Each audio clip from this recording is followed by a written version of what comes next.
could take their stats and all. I do all the people around. Shelly, Steve, all of them. We walked them.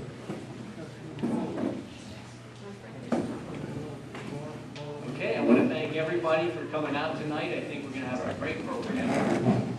Two different topics of good interest. One will be a local Emmaus resident citizen here, a veteran, World War II, and will be speaking first. And he has a special story to tell us and a film that will show, a little 10-minute film or so. And he'll talk a little bit more. And then we have some Lehigh County executives, two of them, Mr. Scott Ott, commissioners, I am sorry, and Mike Schware. So, a couple things. Again, the restrooms are over here. If you want to have any announcements for like future programs that we're going to have, if this one is interested in you, and if we'll have more of them, you can sign up with your emails. Then we can send an email alert out to everyone just to keep them abreast of what's going on here. And for now, if I could, get Mr. Kauffman, if you wouldn't mind to come up. He's going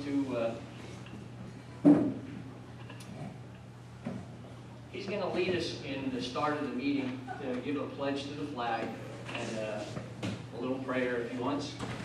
And he has a special story that goes along with this too. Mr. Kauffman.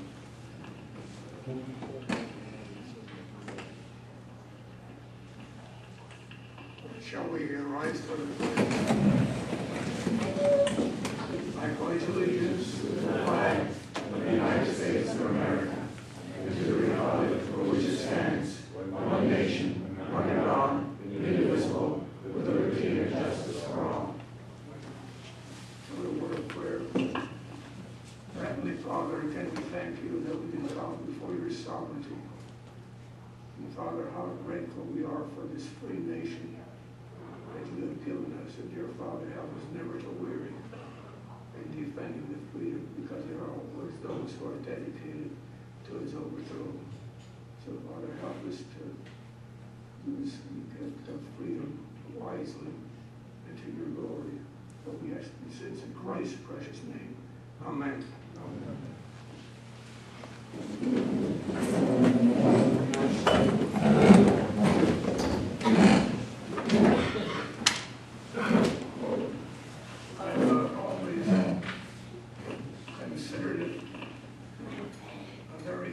Sacred obligation to serve my country, and I thank God that I had the privilege to do so. And I have some anniversaries that I call anniversaries of survival. I was 18 years old when I was wounded in Normandy on the 10th of July, 1944. And that is my first anniversary of survival. And this is January the 15th. And it's ironic that it was on January the 15th, 1945, that I had been wounded the second time during the Battle of the Bulge. And I'll tell you frankly, and I say it without embarrassment, I stand here because of one thing, and that's because of the grace of God. I shouldn't be here. I visited the Normandy cemetery a number of times. It'll be mentioned in the DVD. But the last 4 times that I had visited, I was asked to participate in the lowering of the colors. And that ceremony is held every afternoon at 4:30. And they usually find men and women who will help with the lowering of the colors, and then also with the folding of the flag. And on all 4 occasions, when I was asked to participate, they also asked me to give the Normandy Cemetery tribute, which you will see. The last occasion that I was there at the cemetery was on October the 16th of last year.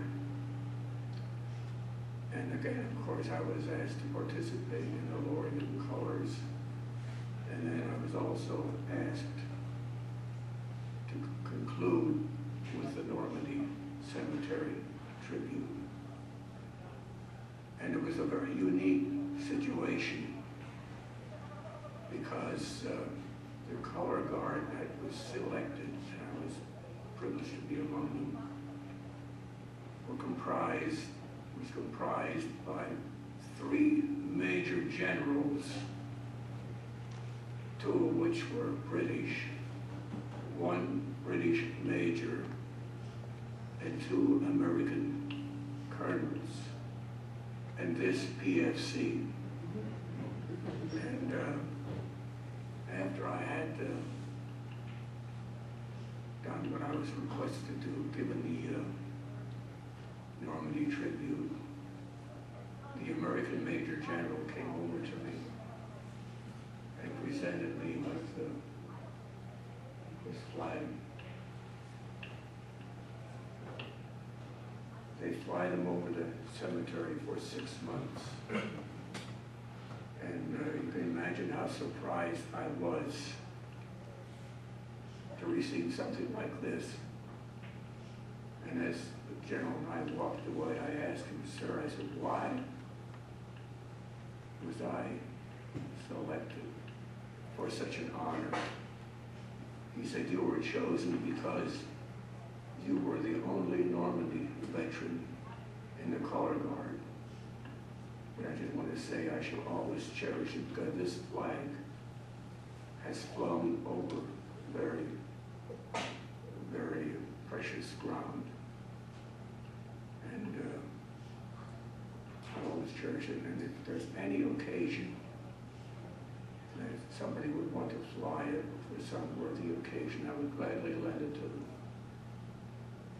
But again, I thank God for the honors that I've been given on this earth as they are. So the rest is up to you, John.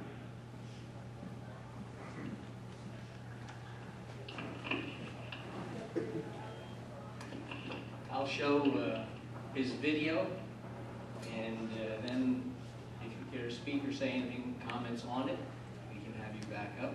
So I can get this going.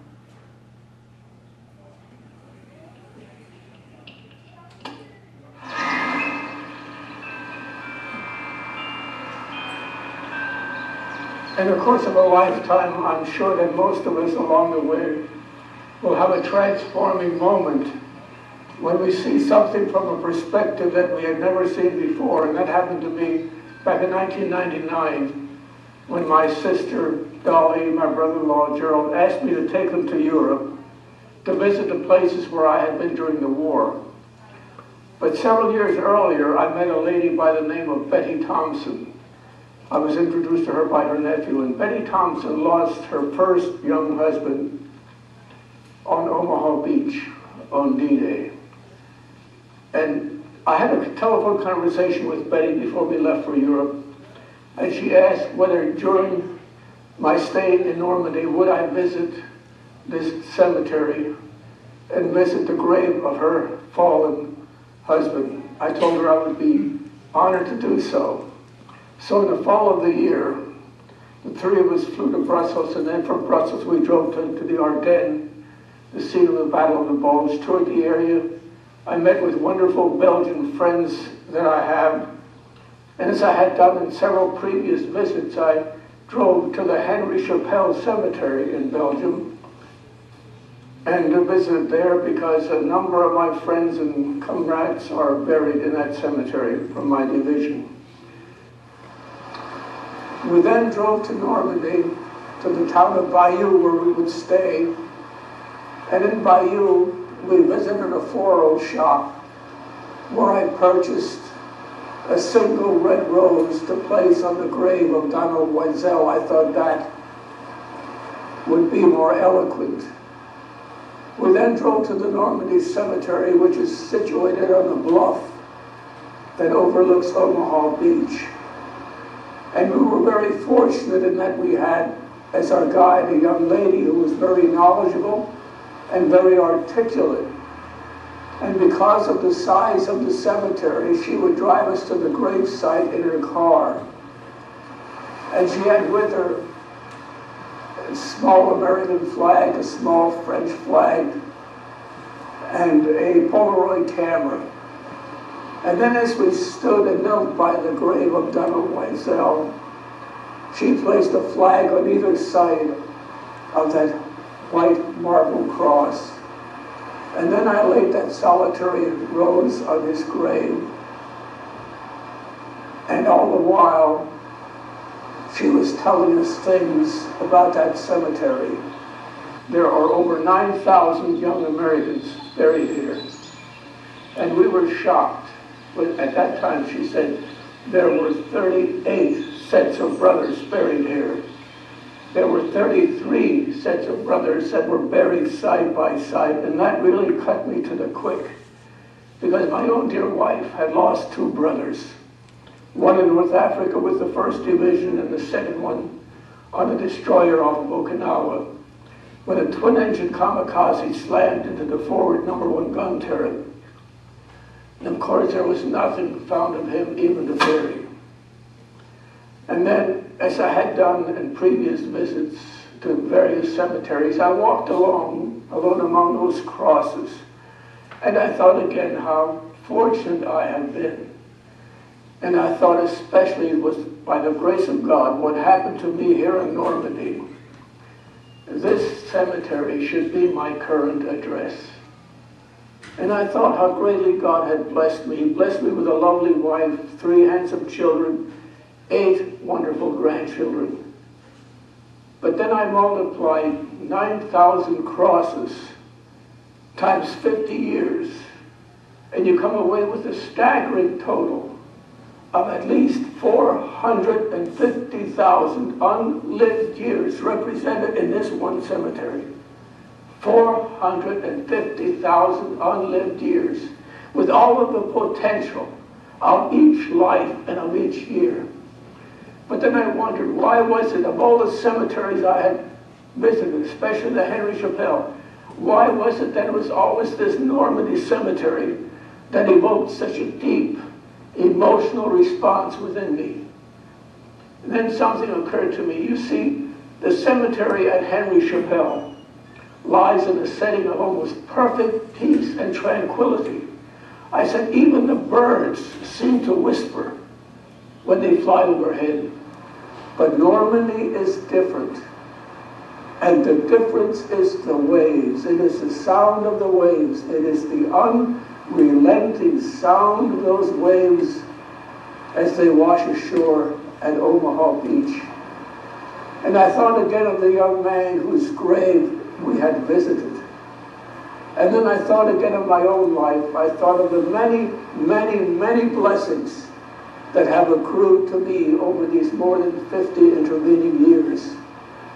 And it was then that it seemed that those waves had a very powerful, a very severe, and a very personal warning to me, telling me, don't you ever, ever forget the magnitude of the sacrifice that was made by just that one young man.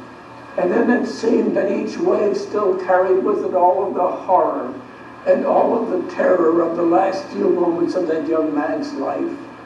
And each wave all seemed to carry with it the sound of a bell tolling out another and another and another of his unlived years.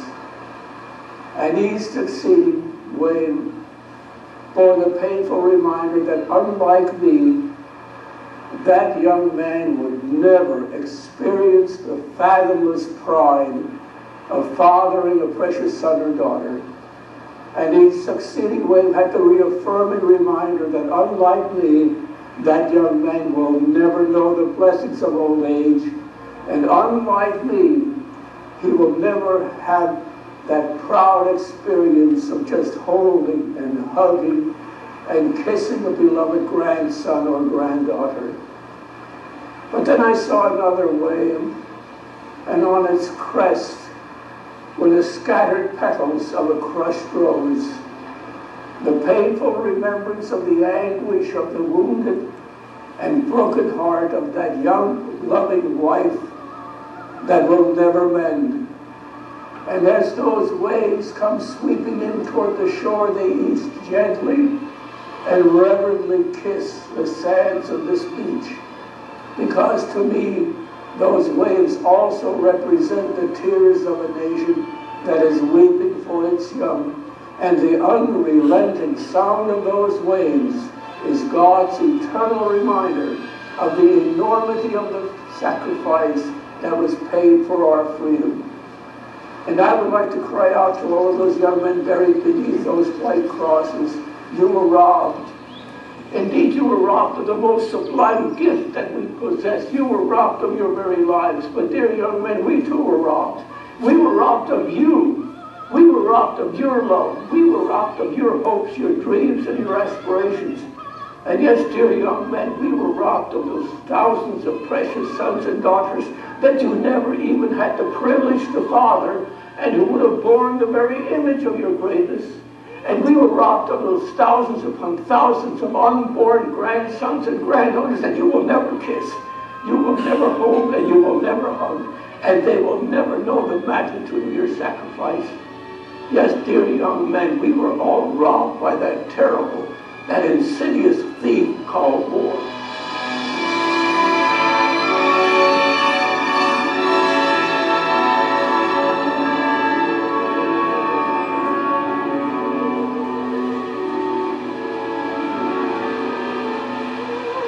Then I wondered, what more could I say to bring comfort to Betty Thompson and to my own dear wife who have suffered such terrible loss, except to repeat the words to the anthem. Oh, beautiful, for heroes proved in liberating strife, who more than self their country loved, and mercy more than life. America, America, God shed his grace on thee, and crown thy good with brotherhood from sea to shining sea. Amen. God bless all of you.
That was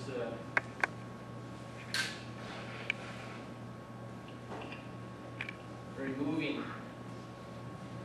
A remembrance of everything and all the different soldiers, not only from his line of service, but anybody that's even serving today in the wars that are going on right now. To remember all those people, because they are possibly going through the ultimate sacrifice right now in places we don't even know, in wars that are totally different than they were back then. So I wish to thank you, Mr. Kauffman, for bringing this to us and for your service. Is there anything you'd like to say anymore? Okay. And thank your flag, we can pledge to that. And thank you again.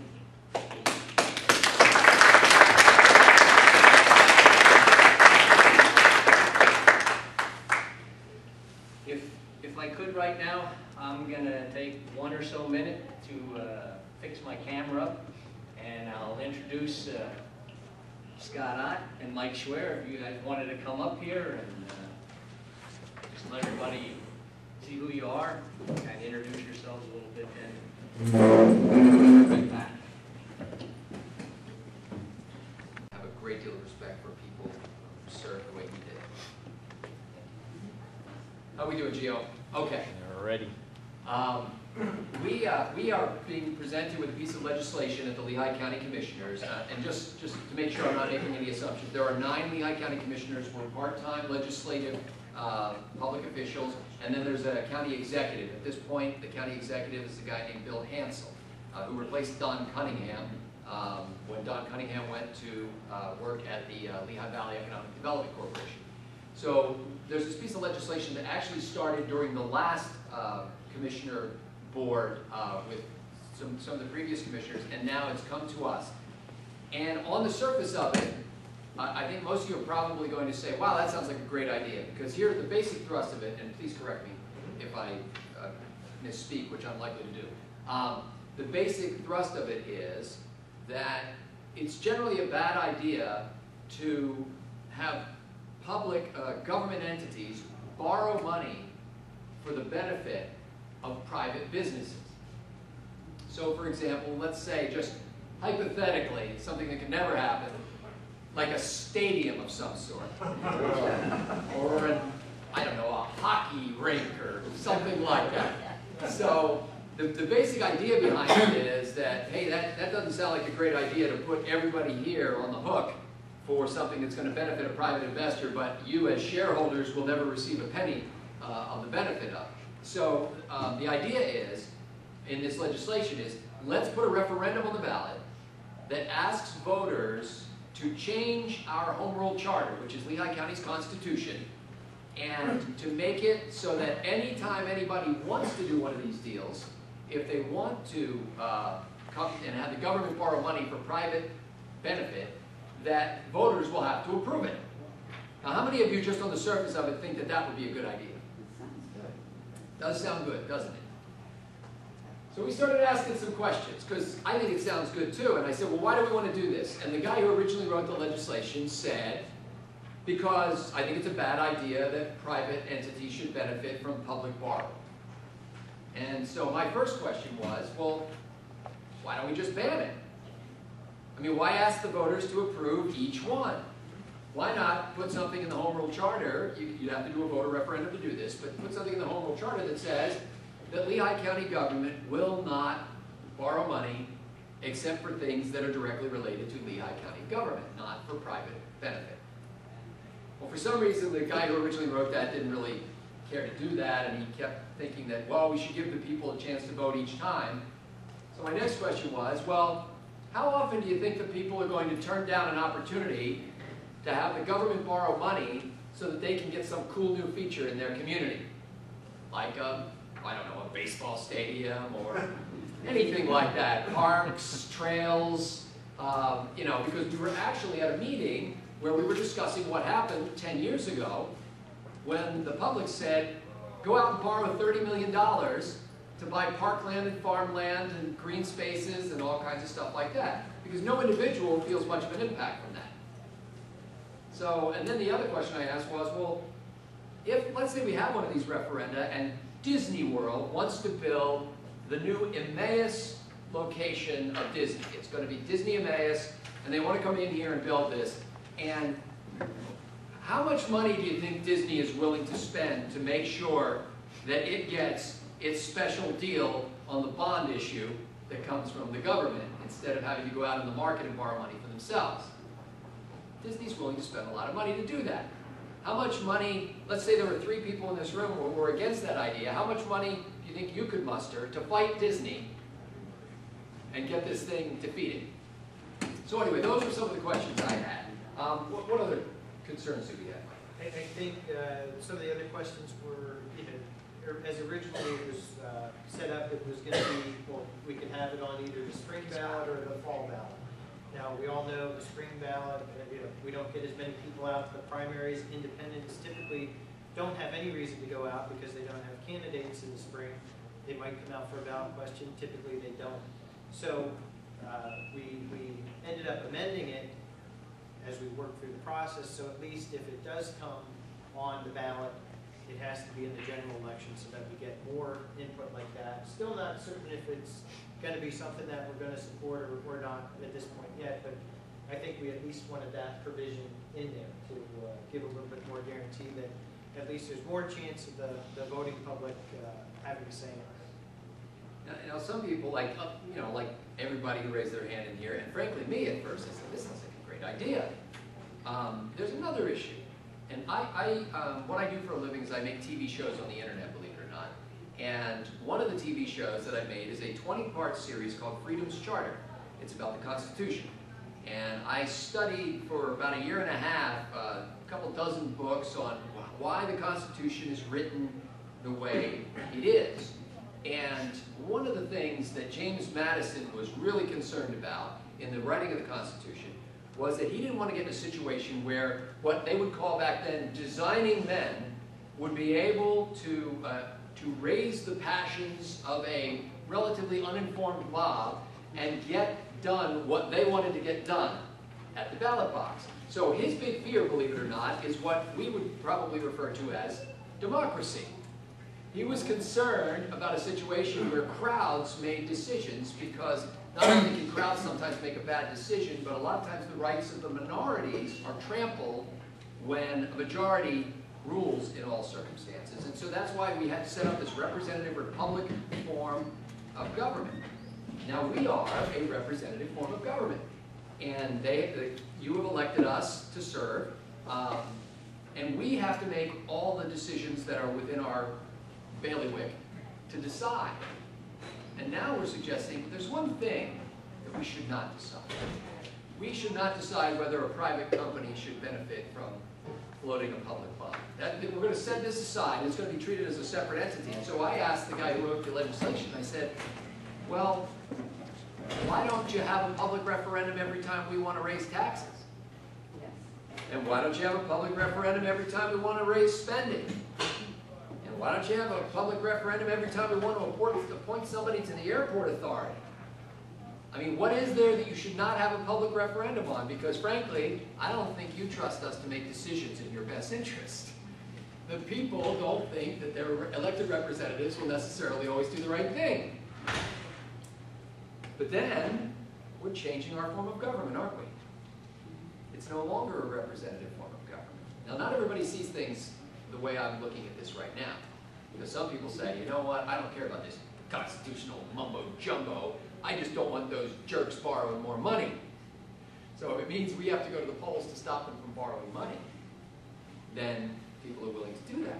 Now, I don't know, I've never asked, do you see it that way? Do you see the constitutional issue kind of thing there? Yeah, I absolutely see the same issue that Scott does, while at the same time, I'm sympathetic to the need to sometimes, in this instance, slow things down. I live in Allentown. I actually grew up right over behind Hesse South, or Montauk over here on Lehigh Street. And I live in Allentown currently. As you probably have read, there's a lot going on there with the NIZ. There's a lot going on with currently looking at selling or leasing long-term their water system. Now, I think it's a terrible idea for the city to lease the water system, and in effect selling it for leasing it for 50 years, in effect selling it. I know that no matter how I feel, that those 5 people, there will be 4 votes down there in city council to push it through, and it'll go through as far as what the mayor wants. I wish I had the opportunity for a referendum that we'd be able to slow it down a little, that we'd be able to get some of the facts and to do it. So I'm a little bit torn, and that's part of, as we work through this bill that's in front of us, dealing with strictly the debt issue, some of the things that I want to consider and look at, and does it really make sense?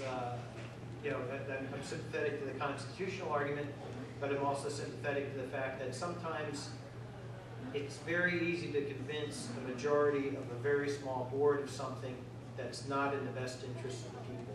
And I want to make sure that the people have a chance to have a say.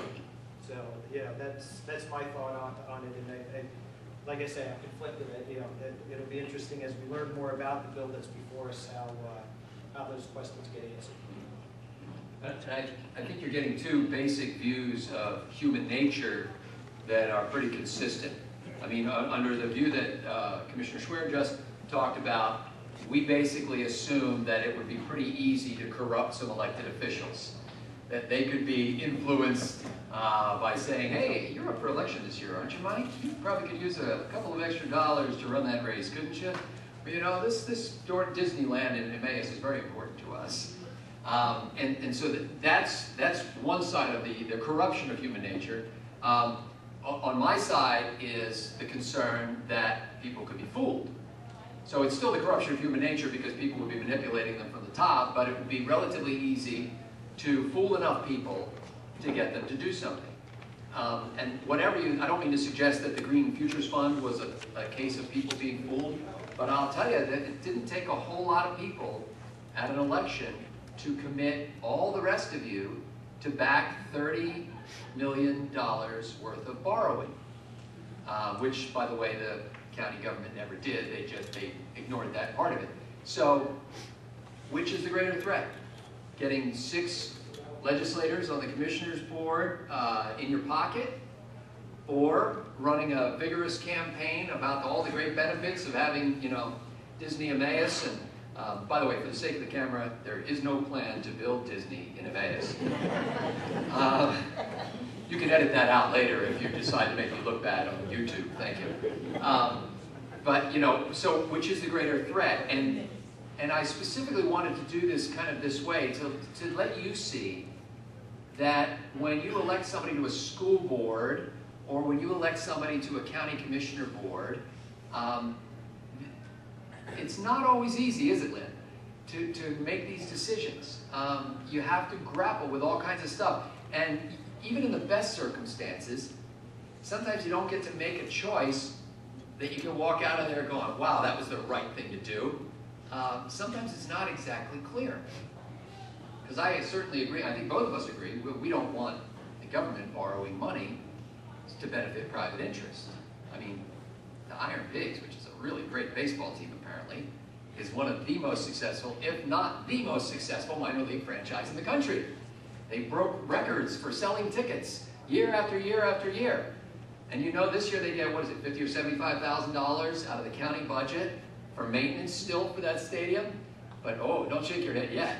In a couple of years, you guys are all on the hook to replace their field, because those fields don't last forever. So they have to be, every like 8 years or so, they have to rip them up and replace them. $500,000 to $800,000, I think was the number I heard for that. And so that's a capital project that you're on the hook for, even though we have one of the most successful minor league baseball franchises anyway. So, do we want to stop that kind of nonsense? I'd like to stop that kind of nonsense. What's the best tool for it, though? That's my question. At this point, I'm thinking I'd rather see y'all go and have a voter referendum that says, we don't ever want to do that, never, no how, no way. Don't ask us again, put it in the charter, and stop it. That would be my favorite. And I think some people are kind of saying, well, I don't know, maybe that won't pass, and then if that doesn't pass, what happens next? Do you really want to go every time somebody asks about one of these and say, you know, there are some circumstances. I mean, this area could probably use another velodrome. Maybe we would do one of those, you know, bike racing tracks or something. You know, are there some things that you would think it's okay to have a private benefit from publicly borrowed money? No. Let's see a show of hands. How many people think there are some circumstances where that would be okay? Not a one. We came to the right group. Could you come out at the meeting when we discuss that? Because we're going to need your help. What questions do you have about this idea? It can get a little confusing, and we've never stood up and tried to explain it before. Janice? How do we get a list of private projects that you're talking about that have totally failed and the money we lost? I don't know the answer to that. I mean, we could probably, if you ever want something or whatever, you can certainly request it through us. We can then give it to our staff and see if they can come up with something. My thought is probably the history, or the good history that they have on it's probably 10 or 15 years old, but that might be enough to give a good track record as far as how things have gone, at least recently. Well, I'll write a letter for the request for the next meeting. Even the guy who wrote the legislation, when I was talking to him before one of the meetings, and I'm trying to, help him to help me understand this, he said, "Oh, well, this doesn't come up very often," and and he was pretty involved with the baseball park coming, and he just didn't think that was handled well, and I still didn't get, why don't we just ban it? Now maybe that's because I'm some sort of conservative whack job that always wants everything to be black and white, but that made more sense to me. What other questions do you have about this?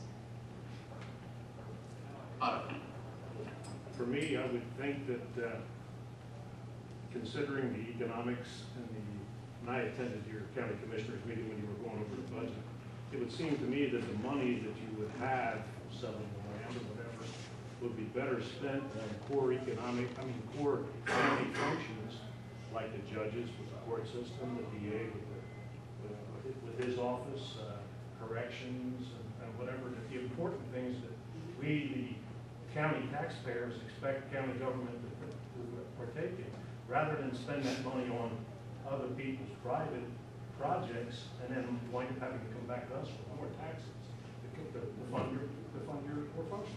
Well, and I think any kind of project like this that would be done in the hopes that the revenue generated, I think the ballpark people pay us rent that's supposed to cover the debt service. And what do we have? Is it like $177 million in bonds right now that we have out, something like that? Okay. And the cap that the state sets on us, I think, is like $500 million. So we haven't borrowed up to our cap, but it doesn't necessarily, just because the state sets a cap, I think I'd be very skeptical about any cap set by a government to say don't borrow more than this, because they're really comfortable with borrowing a lot of money. So we don't know yet. When does this come up again in March? Is that when we tabled this or deferred it until March so that we can have more time to work on it. We're going to work on it in committee with the fact that we put off that we amended it to say that it would be on the fall ballot. We thought it best, that the question would have to be asked in the fall ballot, that we thought it best to put this referendum on for the fall ballot. So there's not the time pressure that we had. So we have time to work on it and to try to look at all angles. What's the total amount of funding that these various projects total out to? Do you have any idea what that is? The total amount for the... Well, the Martin Luther King Trail in Allentown. Oh, for the Green Futures Bill? Yeah, projects that they want you to fund. $1,061,000. And this, we've just kind of segued to another issue. That's because this is separate from that floating a bond for the benefit of private interest. Right. Hands popping up all over the place. David. Would a compromise for the floating a bond be similar to what had been done, I might be wrong, but I believe it was when they erected the Statue of Liberty, they sold individual bonds to citizens. So if the county had, in effect, a private park or trail or whatever it wanted to do, would the compromise be that the individuals themselves could buy the individual bonds rather than the county buying the bonds? You better hope he doesn't run against you.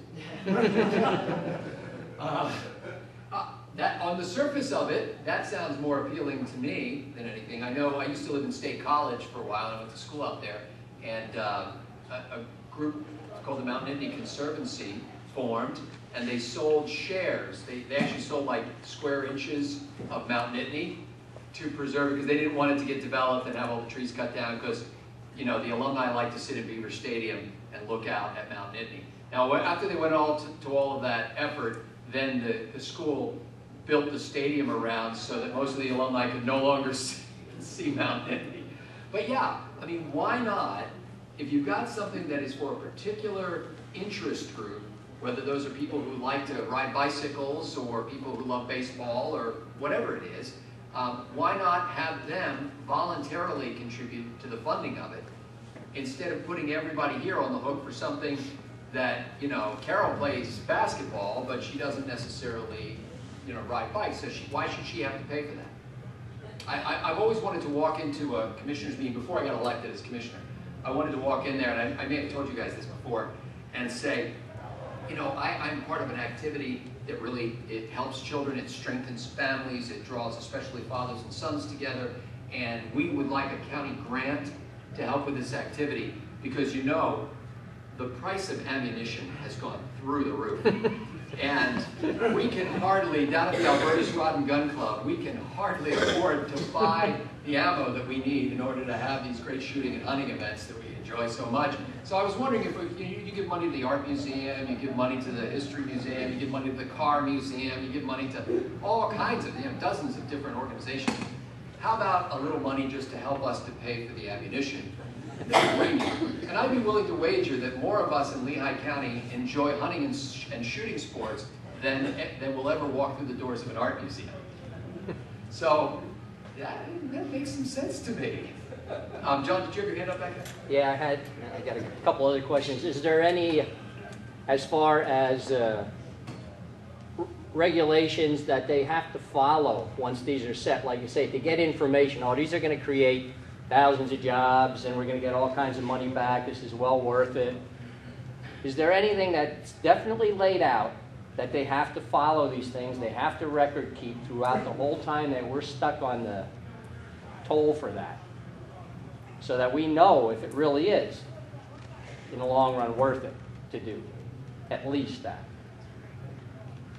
We do not know the answer to that. I do know that I said once to the Director of Administration, I said, you know, things are going pretty well for the baseball organization. We're still on the hook for $75,000 a year in maintenance, and then we have to pay. Why don't we go back to them and say, hey, things have turned out nicely for you being here in Lehigh County, right? We took a risk with you. How about you guys start picking up some of the tab for that maintenance? And the answer from the Director of Administration was, well, you can make that phone call if you want. They're not going to do it. I mean, they have no motivation to do that. And I said, well, in the position I'm currently in, I'm not able to influence them in that. But, you know, like the county executive can make that call. So, go ahead, sir.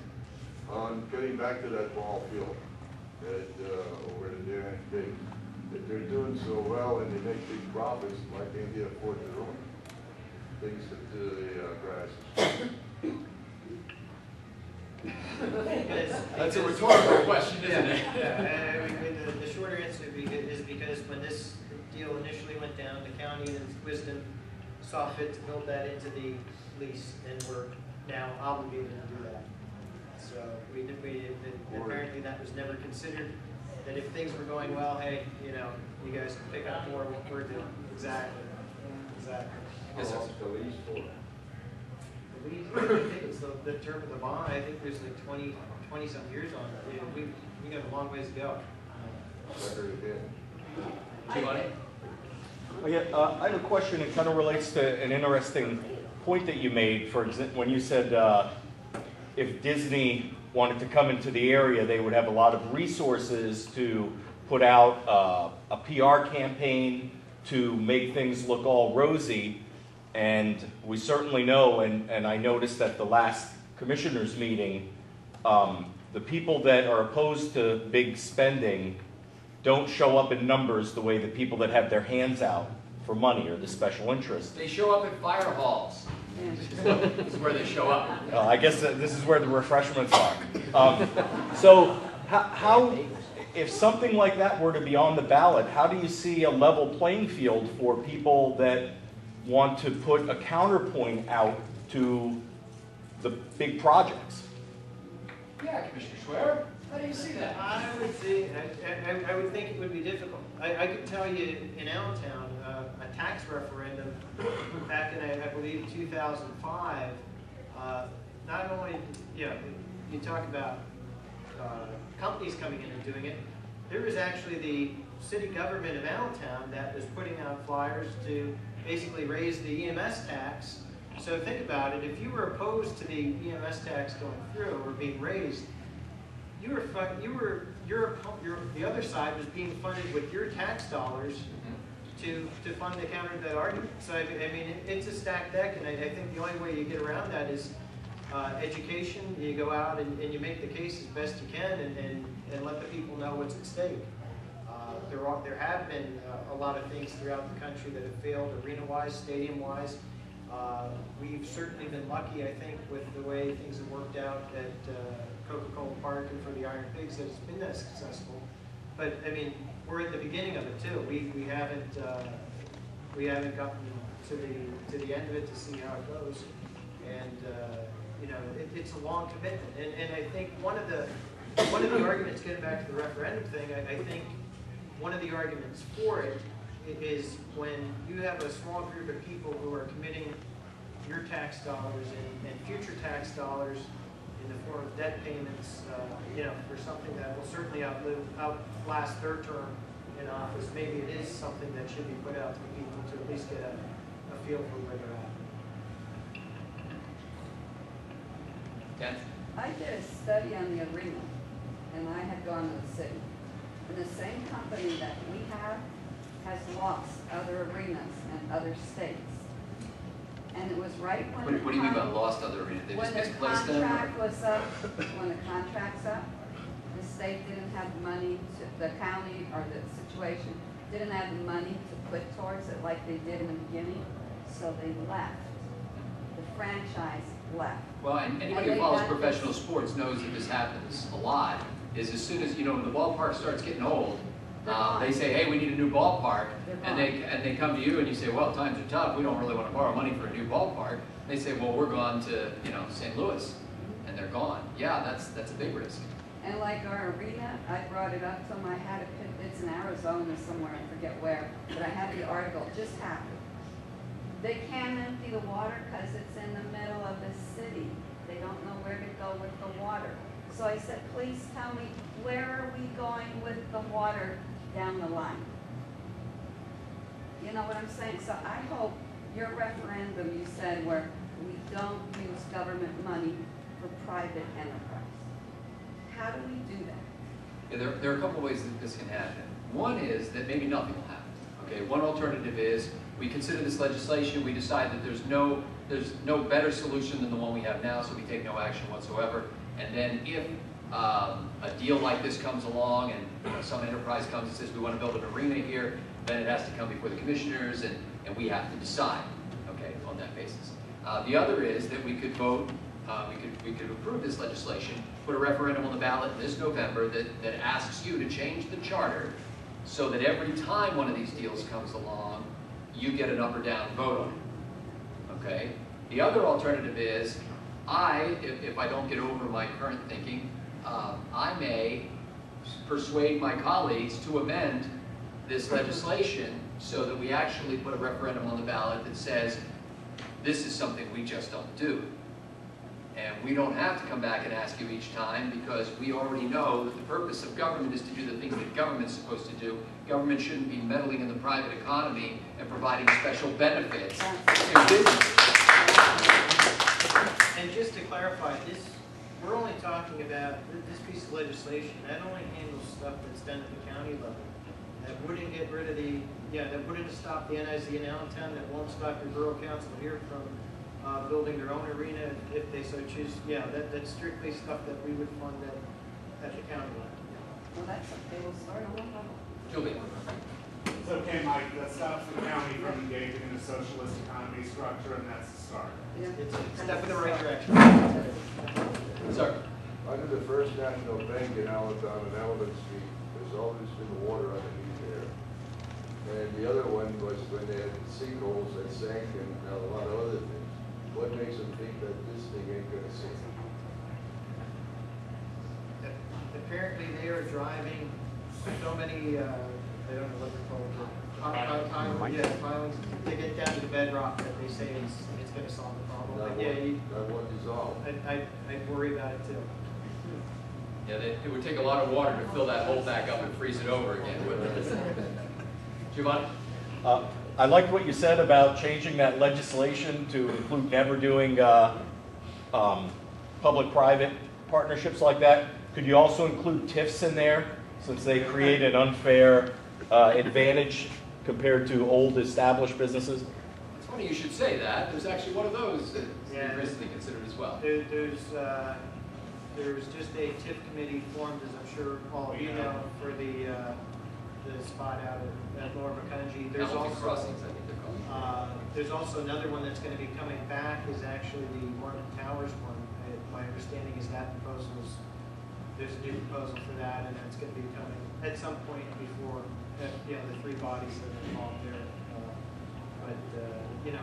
It's something that seems to be popular with some people, and it comes up, and we just have to deal with it as it comes up. I'm hard pressed to understand the hardship with some of the proposals that, from what I know about them so far. And we haven't gotten all the details back to know what the specifics. Joanne?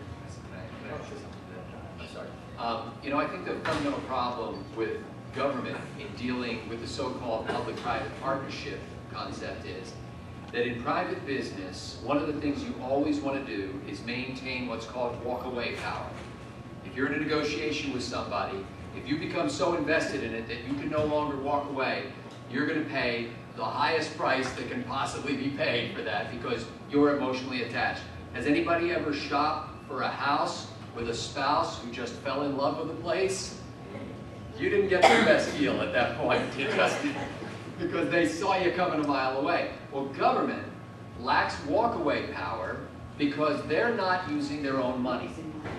And so they're using your money, and so they say, well, we can't not do this for this company because if we don't do this, that company may leave. See, the company has walkaway power. The baseball franchise can say, we'll leave.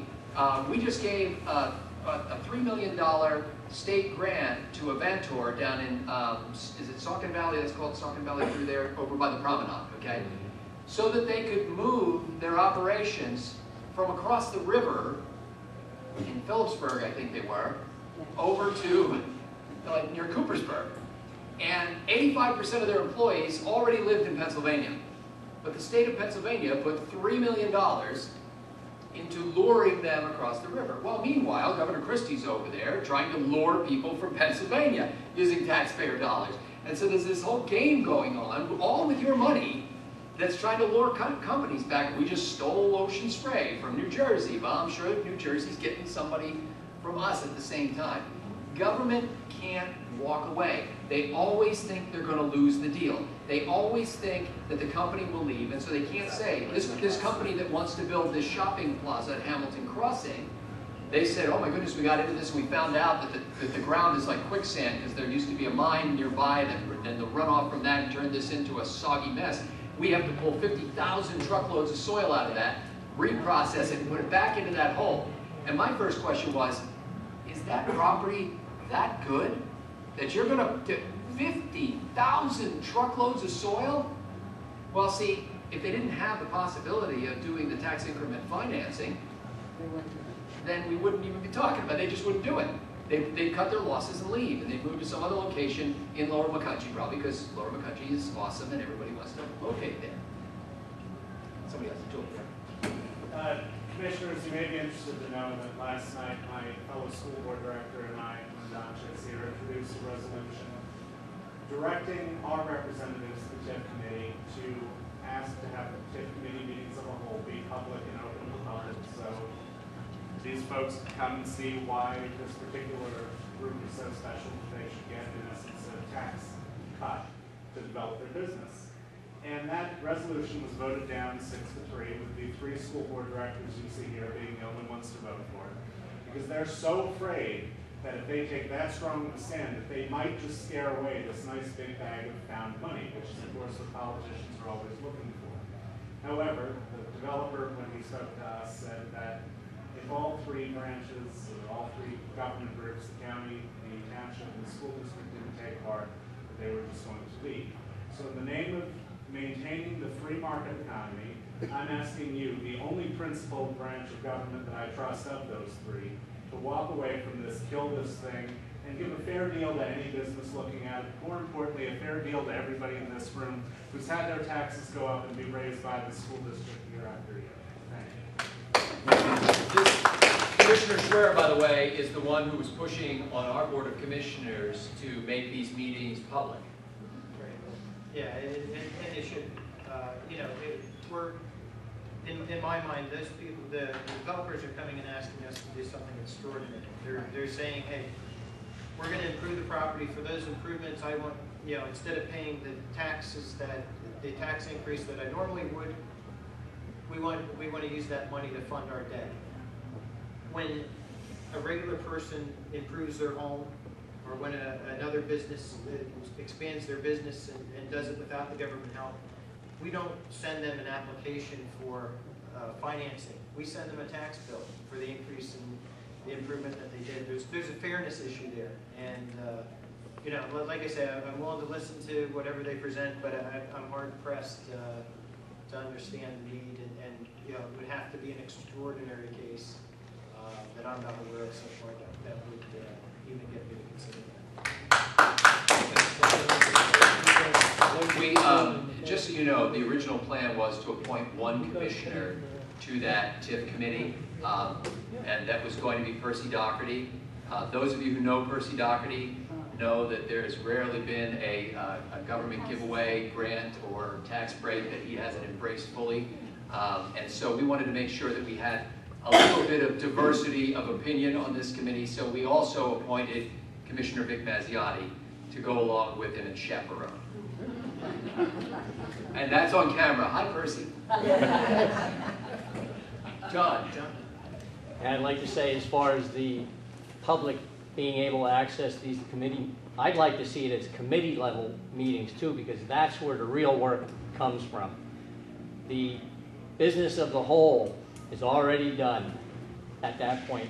And if you make it so that it's only the committee or the meeting of the whole, you'll have this many meeting of the wholes. Sure. They'll do everything on committee. So I'd like to push more for committee level meetings, please. You mean as far as our meetings, or as far as the TIF committee? For the TIF meetings. The Lehigh County Commissioners meetings are wonderful meetings. Wonderful. I wish they do that in every entity, government entity that there is. But I don't know. Could you stand in front of the camera when you say that? Because I have never heard anybody say that before. I'll say it at the next commissioners meeting. Thank you. I've often come out of a commissioner's meeting and said, you know, people will come up and say, good job, or you know, things went well today. And I often say, you know, it doesn't feel like winning here. It doesn't. You don't get that warm and fuzzy feeling. So it's good to hear that.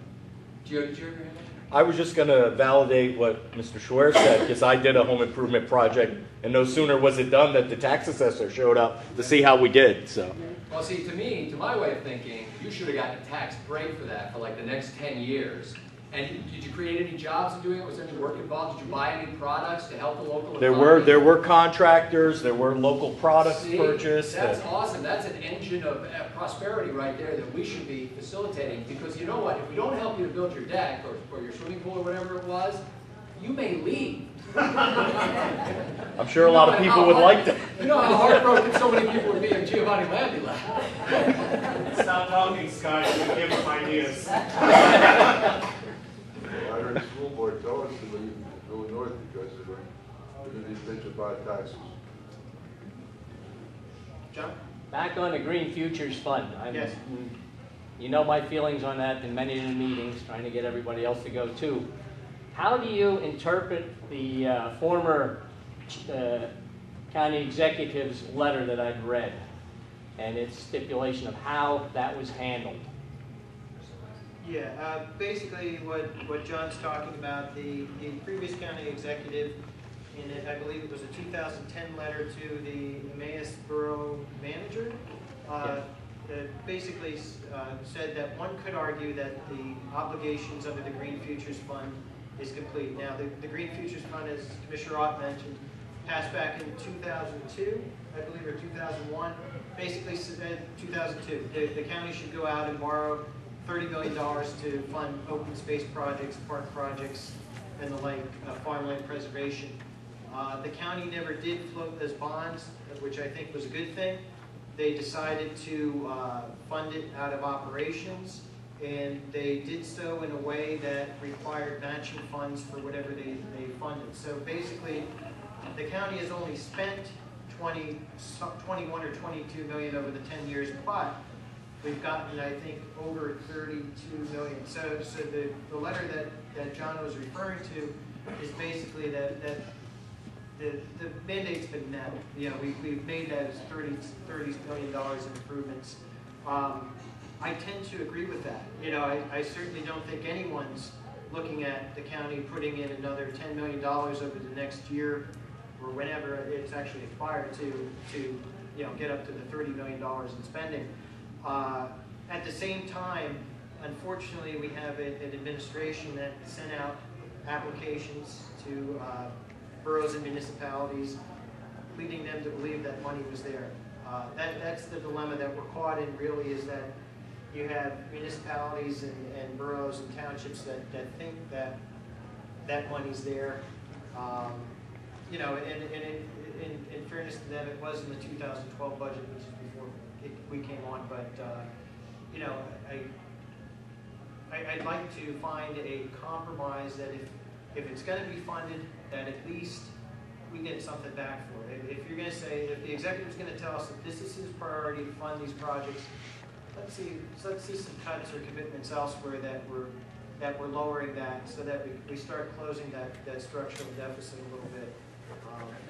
Yeah, that's my thought. Can I do something in there? The money is there is an interesting statement, because yeah, technically, if you went down to the county's bank and said, hey, is that $1 million for the Green Futures Fund, is it in there somewhere? And they say, yeah, the money's there. Is the money in the budget? Yes, the money's in the budget. It's designated in the budget. But the budget also says that in this year, 2013, we're going to spend $4.1 million more than we bring in. That's what the plan is. The plan is actually to spend way more than we have. So now, part of that spending is the $1 million that they plan to give to these municipalities for the Green Futures Fund project. So when you hear the county executive say, as he did on TV the other night, that the money is there and he doesn't understand what the commissioner's beef is, think about this. At the federal government level, a lot of things are budgeted. That budget didn't come out of Senator Harry Reid's Senate, but there's a budget, and they're spending money. So the money is there. It's budgeted.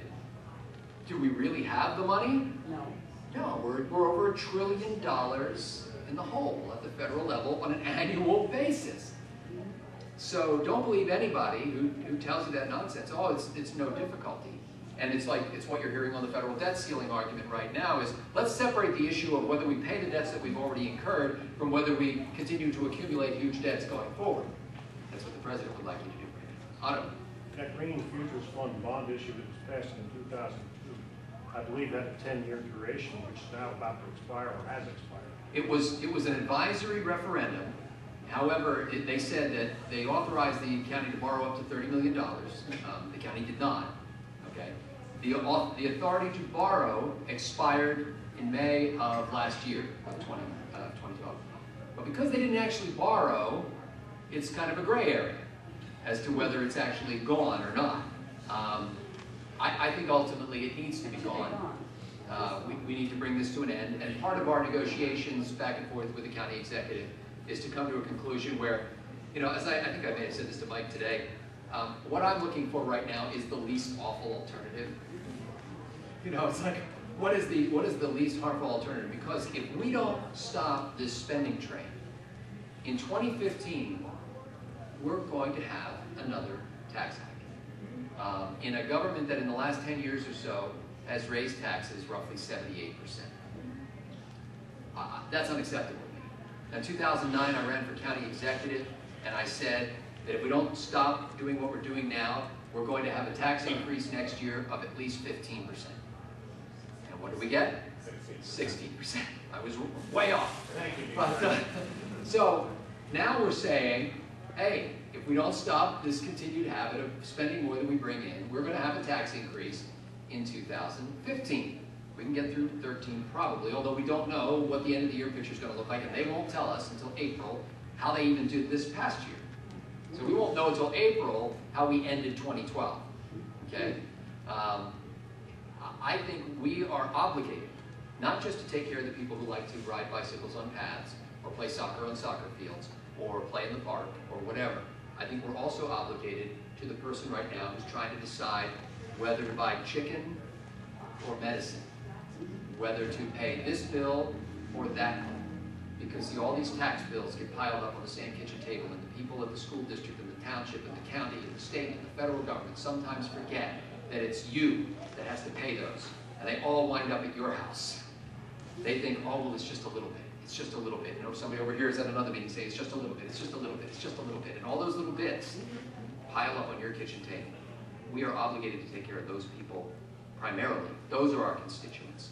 And if we can do this nice thing that the county has already committed to doing, we'd like to find a way to get that done so we don't betray the trust of the municipalities who, in good faith, came and applied for these grants. But we've got to think of the taxpayers first. Sir?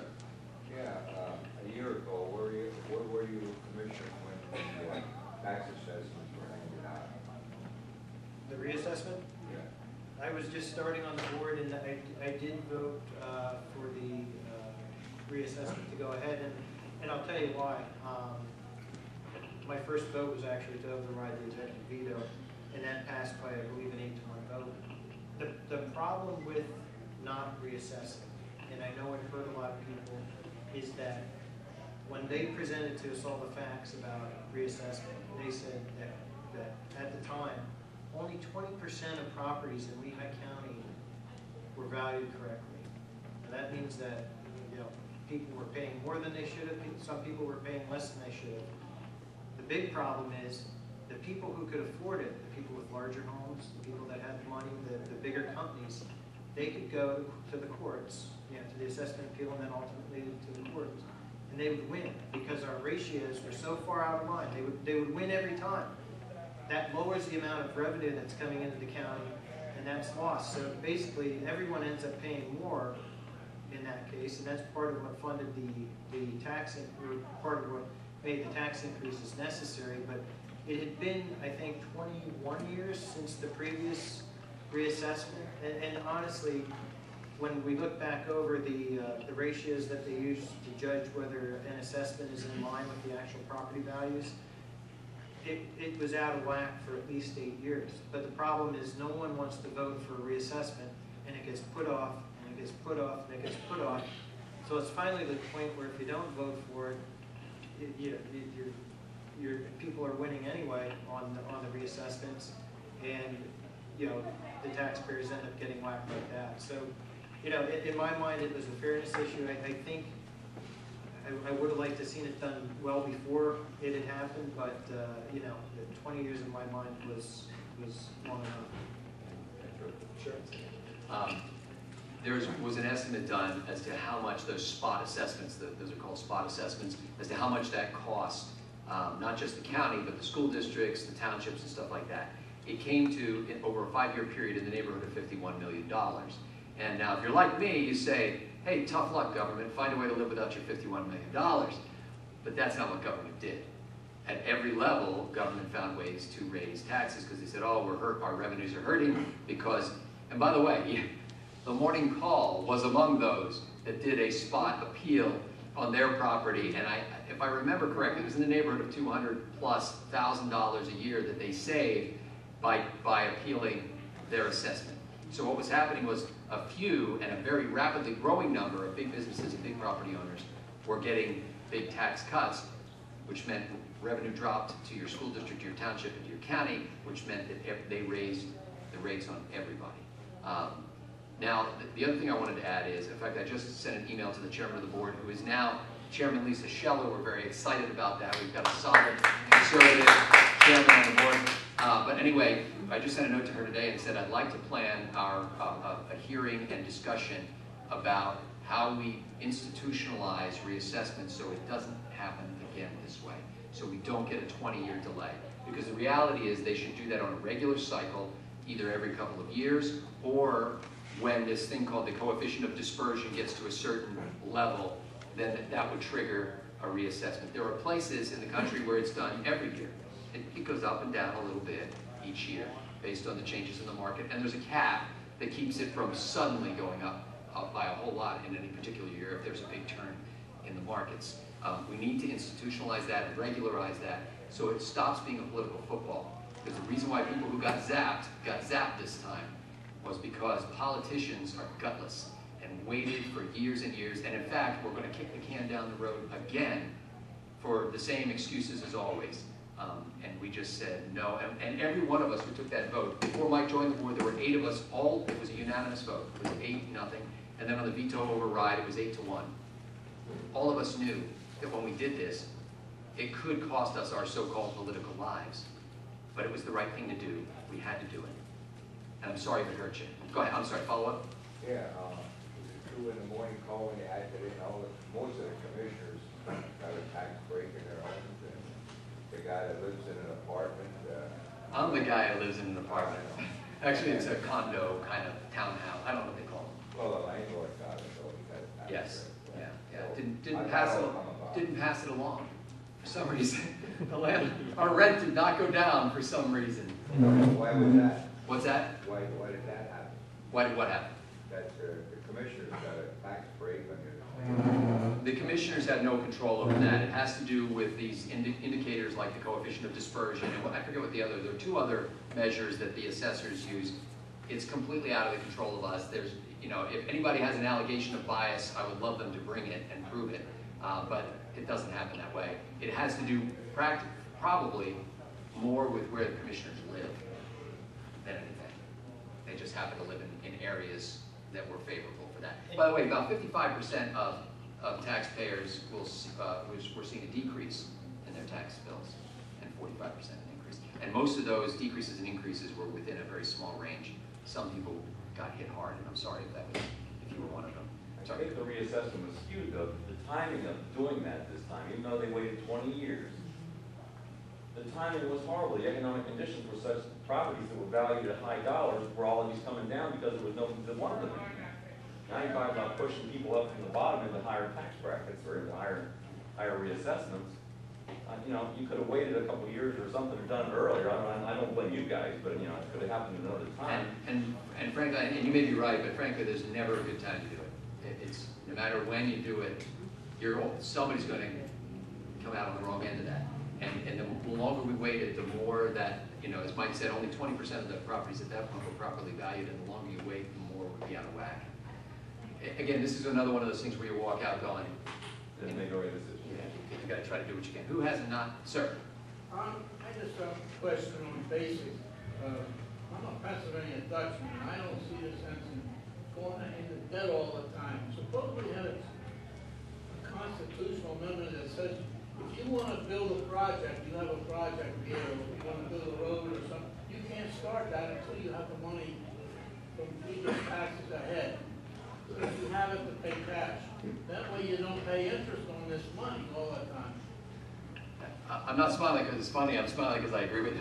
And I'm trying to imagine the fantasy land where that can happen.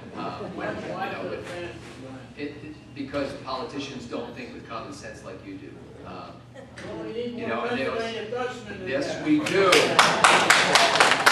And on behalf of my grandma Schellenberger and the Oberholzers and the Otts, thank you for that.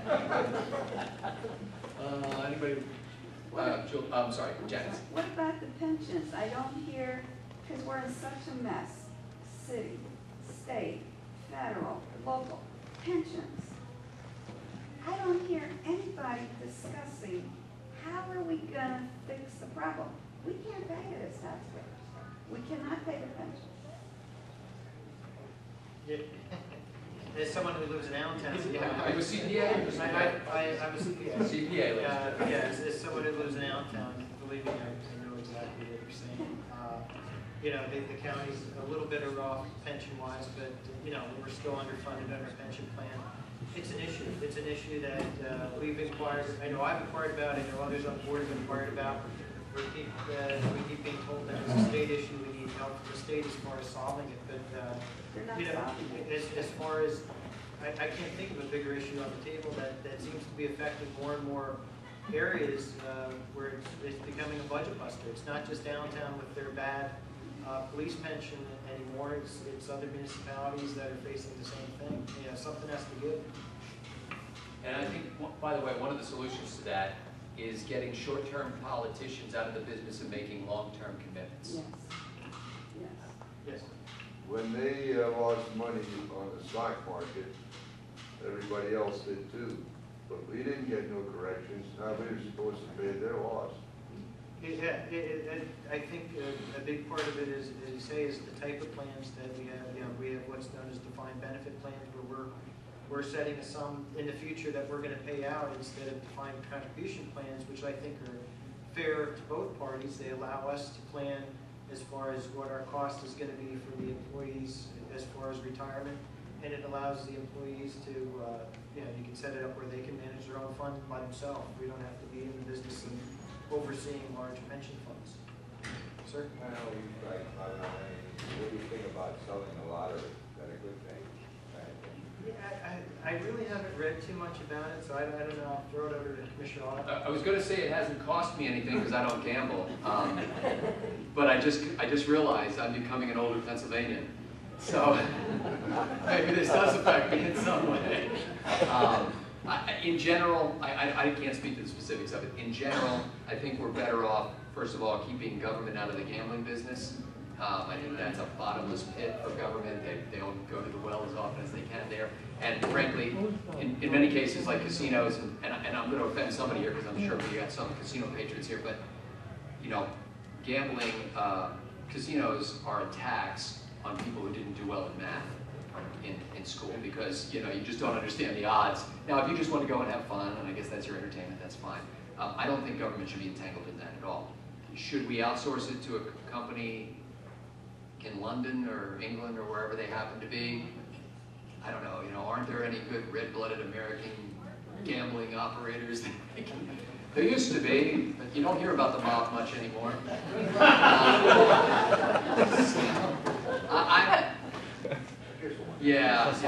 I'm not sure what the right thing to do there is. What was I? There was something about the pension thing that I wanted to say. I'll think of it later. Julie. Before we got too far away from it, as an elected official, I know you guys don't get thanked a lot, but I want to thank you and the entire reform team for having the guts to do the fair and right thing with the reassessments. My family members got tax increases on both the properties they own, but it was the right thing to do, and it had been too long since it happened. But likewise, I'd like to thank you for playing hardball with the commissioner who's trying to accuse you of blackmail with the Green Futures Fund. Exactly. I read that. Sorry, the county executive. And it's nice to see Republicans stand up for the taxpayers, stand up and do the right thing with funds instead of doing what our representatives in Washington, D.C., which is cave to Democrats and their special interests and try to hide behind the no labels party. Thank you. Well, here, and by the way, the little game that gets played here is the game of intimidation. If anybody saw the TV report on WFMC, on Channel 69 News, I was invited, I don't know if you got invited too, but they called me and said, hey, we'd like you to come on the air and talk about, not about the Green Futures Fund and how that works and what we're trying to do. We want to talk to you about the memo that the county executive wrote last week and sent out to all the townships defending his behavior and attacking ours. And I said, you know, we're in the middle of trying to work this out. We're trying to find a solution to this thing. And frankly, I don't think deliberation and compromise and stuff like that is really served by starting a fight in the media. So I declined the offer to be interviewed by, now I'm a weird politician. I try to avoid being interviewed as much as possible because I just know that whatever I say is going to be different when you read it or when you see it on TV than when it came out of your mouth. So I actually called the county executive and I said, hey, I just wanted you to know, or I guess he called me, I was emailing him and he called me about something else. And I said, I just wanted you to know, I declined to be interviewed for Channel 69 because I don't think that's a fruitful way to conduct these kind of discussions and negotiations. And he said, yeah, he said, I'm already committed to interview with him, but I understand what you mean, I think that's a good idea, whatever. So then he gets on TV and he says that we are attempting to blackmail him and we're holding the Green Futures projects hostage. Yeah. I mean, he's using all these really inflammatory words. But I'll tell you the approach that we've so far taken on this stuff. That's a sideshow. That stuff is designed to get us angry. It's designed to get a reaction out of us, and it's designed to take us off our game. It's designed to distract us and get us involved in some sort of petty little tit-for-tat fight. We're not interested in that. We're interested in good governance. And so when they do stuff like that to me, it hurts sometimes, but generally I just laugh and just say, you know what, we must be on the right track because the right people are insulting us. John? Just had a question. I think as far as even the reassessments, it's law. I thought that you have to do it every 10 years, and probably politically they just, well, I don't want to do it now because that's an election year, and so I don't know why they don't have to stick to their own laws. But anyway, there was a suggestion made as far as the medical benefits for all the public employees, I guess, that work for the county to maybe go to Obamacare. Mr. Hilliard's suggestion. And it sounds like, I don't know, it's something to look into if it saves the millions that were suggested. How does that work? During citizens input, we had Joe Hilliard, who you may or may not know, from out Who does not know Joe Hilliard? But he came up and he brought up a very valid point that the Affordable Care Act, or Obamacare, as many know it, is the law of the land now. And could there be significant savings by having the county employees put into that system versus having a private plan? Some of the issues he brought up were very valid, considering that you have what's known as the Cadillac tax, that 40% tax on private plans that exceed a certain amount, and the county might be, the county plan might fall into that, and you know, I would expect the employees would not want to self-fund that. You know, if that tax is there, they would want the taxpayers to do that. So I think it's something that certainly is worthwhile looking at, and if there's an opportunity to save, I say we should do it. I do know, I think the three main contracts for the county employees are up this year, or they're negotiating this year, and I think they're up at the end of the year. So I mean that'll be crucial in anything that's brought before us. That's, you know, on my end, I want to make sure that's considered, and I want to know the numbers as far as what could be saved if that's part of the provision. I'm going to make a prediction, by the way, that what they'll come back with is saying we are already self-insured, that the county is self-insured, and they're going to say, therefore, this is irrelevant to us, which is going to be very much like all those unions that fought so hard to help President Obama get elected and were all supportive of Obamacare, and then asked for waivers from Obamacare after it was all over. I think in general, I mean, we owe the taxpayers getting them the best deal. You know, that's my focus, and that's what I'm going to be looking at. That's the way I look at everything that comes up before me is it right for the taxpayers. Jim? I just have a pension-related question. One of our representatives told me that the defined benefits versus defined contribution was something that could be negotiated in the contract for new employees. I'm not sure if that's correct or not, but if it is correct, is that something that, since you're negotiating contracts now, and I know maybe you don't want to say things because of negotiations, but hopefully that's something that you all consider, at least for new employees, maybe reducing the amount of impact the pension could have? Yeah, I'm not sure if we're able to do that if we can do that for new employees or not. I would think that would be I don't want to say it, the most negotiable place to start. My understanding is that we can't change, constitutionally in Pennsylvania, we can't change the deal that the staff already has that are receiving their pensions as defined benefit pensions, but I think we do have flexibility to do that. And by the way, we don't actually negotiate that. We're commissioners. They bring it to us, and the director of administration will come to us and say, well, man, they really hammered on me, and we wrestled back, and they gave up a lot, and we just need you to approve this. This is the best possible deal you could possibly get because government has no walk-away power. It comes down to that again, because we will ultimately, and what they'll say is, if we don't agree to this, then it's going to go to arbitration, and if it goes to arbitration, the union always wins. That's what they do each time it's going. So we really need to change. We need to re-elect Mike Schware as commissioner. We need to get that's this year.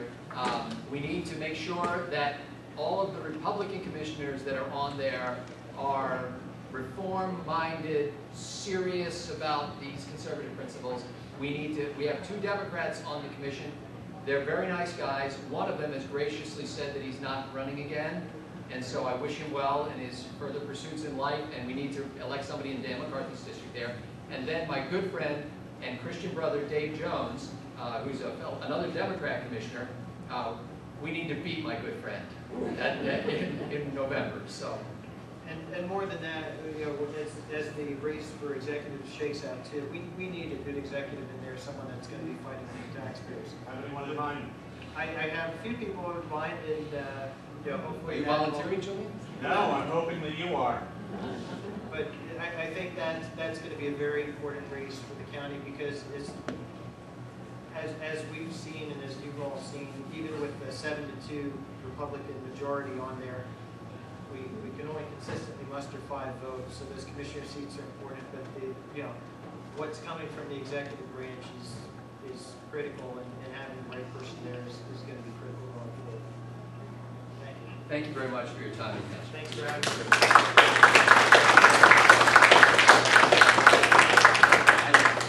I was happy with this presentation. It's nice to have our county commissioners be able to come over every now and then and let the people talk to them more than 3 minutes or something that you're typically allowed to talk. I'd like to have more things like this. Pete would like to make a few announcements, so if you'd have another minute or 2 to listen, that'd be good. 2 minutes. Okay, I don't know, most people, how many people know that Herbst County has a Herbst County Patriots Day meeting once a month, just like CEPTA. And they are running, this year they're going to run classes on the U.S. Constitution. They hope to have 1 meeting a month. And if you're interested, I think everybody, if John Q. Public understood the Constitution, this Obamacare would be thrown out the window, because it violates, if you read the 10th Amendment, it says anything that's not listed in any power not given to the Constitution in the Constitution, is not given to the federal government by the Constitution, is reserved for the people and or the states. It's denied the federal government, and there's nothing in there that says the federal government should have anything to do with health care. It's completely bad. And if the public understood that, they'd get mad, this thing would never be where it is. But anyway, they're having a class that's going to start the latter part of this month. Now, Herbst County Patriots, they meet over at the Lee's Court auction on the 3rd Thursday of the month, which will be the day after tomorrow. And if you're interested in this class, I suggest you go there on this Thursday night and sign up for it. Their meeting is on the 3rd Thursday from 6:30 to 8:30 p.m. and they have some darn good meetings. So, if you want any more information, come see me. The other program that I've gone to, Charlie and I have gone to for the last 6 or 8 years, is the Pennsylvania Leadership Conference. And that's going to be on April 29th and 30th. And it's in, I forget all these names. When you get my age, you forget names. But it's over in West Shore at the Radisson Penn Harris Convention Center in Camp Hill. And that's a Friday and a Saturday night. And they're Friday afternoon and Saturday morning. And they have some good speakers there. Last year they had Herman Crane, who was running for president. He really impressed me. I'm sorry that they backed him out of there somehow, because he would have been a heck of a one of the best that we accomplished, because he was a good speaker. Also, he was African American, and he would have carried their vote. But if you're interested in the Pennsylvania Leadership Conference, and I encourage anybody that can go, it's really interesting. They have good speakers, and you spend the Friday night and Saturday at the hotel. So that's what if you want any more information, see me later while I have my coffee. Okay? Thank you, Pete. I've been to the leadership conference already too, and I can attest that they're very interesting. You get to meet other people that are also in the legislature higher up through the state and everything that you can freely talk with. It's very good. Well, Thank you. I'll say the same thing for First County papers too. Okay. I wanted to have Scott, if you wouldn't mind coming up and mention that TV show that you have, or how you can get that, or if you don't mind. Yeah, I really don't want to do this as self-promotion, but sometimes if you get sick of, like, how many people have ever watched the TV news and you're just kind of grinding your teeth and maybe throwing your shoe at the screen? I actually had the pleasure of working with an organization that is a more conservative news and opinion channel on the internet. So those of you who have access to the internet can get to this. It's at pjtv.com, PJTV, and there are all kinds of commentators. I do a show called Trifecta with a guy named Bill Whittle, who's brilliant, and a guy named Stephen Green, and we do a talk show. One guy's in Colorado, I'm in Macungie, and the other guy's in Los Angeles, and we cover the news and give information and opinion on that. So it's PJ, like pajamas, PJ TV. You may want to check it out. I mean, it's an alternative to the sort of non-stop barrage of liberalism and progressivism and statism and everything else you get in the mainstream media. And if you like what you see there, send me a note and say, gee, Scott, you did a great job. If you don't care for it much, just pretend you never saw it. Okay, thank you. That's going to end our presentation part of the meeting. I'd like to have a board meeting for the membership and for election of officers right now. If anybody else wants to have at those commissioners, go for it. Thank you.